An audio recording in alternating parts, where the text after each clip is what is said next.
इमरान खान की बढ़ती मुश्किलें, तीसरी बार जेल की सजा सुनाई गई है। आपको बता दें कि 5 दिन में इमरान खान को ये तीसरी सजा सुनाई गई। गैर कानूनी निकाह मामले में 7 साल की सजा सुनाई गई है। इमरान खान और बुशरा बीबी को 7 साल की सजा मिली है। एक मकामी अदालत ने ये फैसला सुनाया, दोनों को 5 लाख रुपए का जुर्माना देना होगा। तोशाखाना और साइफर केस में इमरान खान को पहले ही सजा मिल चुकी है। आपको बता दें कि साइफर केस में 10 साल और तोशाखाना केस में 14 साल की सजा इमरान खान को सुनाई जा चुकी है। पाकिस्तान के साबिक वज़ीर-ए-आज़म इमरान खान के लिए कानूनी परेशानियां कम होती फिलहाल नजर नहीं आ रही। अब मामला बुशरा बीबी से शादी का है, जिसमें इमरान खान पर इल्जाम है कि उन्होंने बुशरा बीबी से गैर इस्लामी तौर पर शादी की। इस हवाले से पाकिस्तान के कोर्ट ने इल्जामात को खारिज करने वाली कर्जी पर अपना फैसला सुना दिया और इमरान खान और बुशरा बीबी को 7 साल की सजा सुनाई है। आपको बता दें कि नवंबर 2023 में इस्लामाबाद हाई कोर्ट ने बीबी के साबिक शौहर ख्वाबा मेनका के जरिए दायर मामले की समाअत की थी। मामले में इल्जाम लगाया गया कि जेल में बंद लीडर ने अपनी बीवी से तब शादी की जब वो इद्दत में थी। शरिया कानून के मुताबिक तलाक के बाद इद्दत की मुद्दत 89 दिनों तक रहती है। साबिक पीएम की पार्टी पाकिस्तान तहरीक इंसाफ ने कहा कि ये मामला सिर्फ फर्जी गुजार को तौहीन करने के लिए था।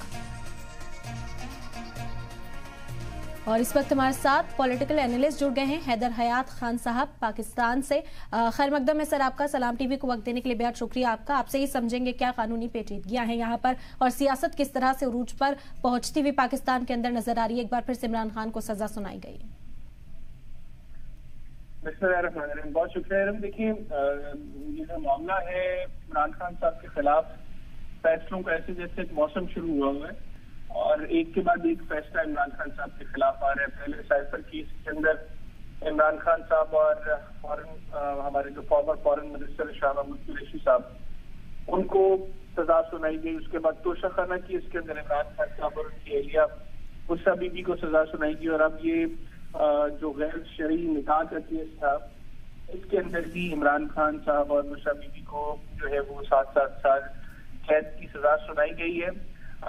इसमें जो स्पेसिफिकली केस है जो आज फैसला सुनाया गया है शरीफ निकाह का, इसके ऊपर तो मैं ज्यादा कमेंट इसलिए नहीं करूंगा कि कोई रिलीजियस स्कॉलर इसके ऊपर ज्यादा बेहतर अपनी राय दे सकता है। लेकिन इन फैसलों के बाद पाकिस्तान में पॉलिटिकली टेम्परेचर क्या है और उसके ऊपर मैं बात जरूर करूंगा। देखिए, 2018 के इंतखाबात से चंद रोज कबल एक फैसला आया था, जिस फैसले में नवाज शरीफ को गिल्टी डिक्लेयर किया गया था और नवाज शरीफ को नाअहल किया गया था। उसके बाद नवाज शरीफ साहब उस वक्त लंदन में मौजूद थे, उनकी एहलिया बीमार थी, उनके पास लंदन में थे। नवाज शरीफ साहब फैसले के बाद पाकिस्तान आए, उन्होंने यहाँ पर आकर गिरफ्तारी की।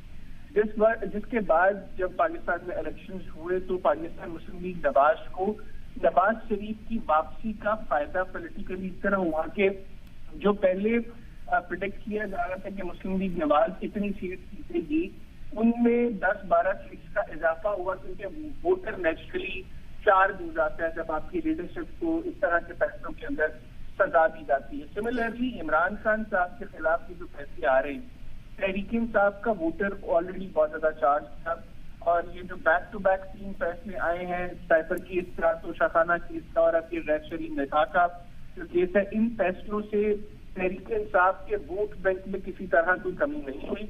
पॉलिटिकली इनफैक्ट इसका फायदा ही हुआ है पाकिस्तान तहरीक इंसाफ को। उनके वोटर के अंदर जो एक एग्रेशन है मुस्लिम लीग नवाज और पाकिस्तान पीपल्स पार्टी और इनकी कोalition की जो गवर्नमेंट रही है पहले, उसको लेकर जो एग्रेशन है पाकिस्तान तहरीक इंसाफ के वोटर का, उस एग्रेशन में इनफैक्ट इजाफा हुआ है। और 8 फरवरी अब चंद दिनों के फासले पर है, पाकिस्तान में इलेक्शन है।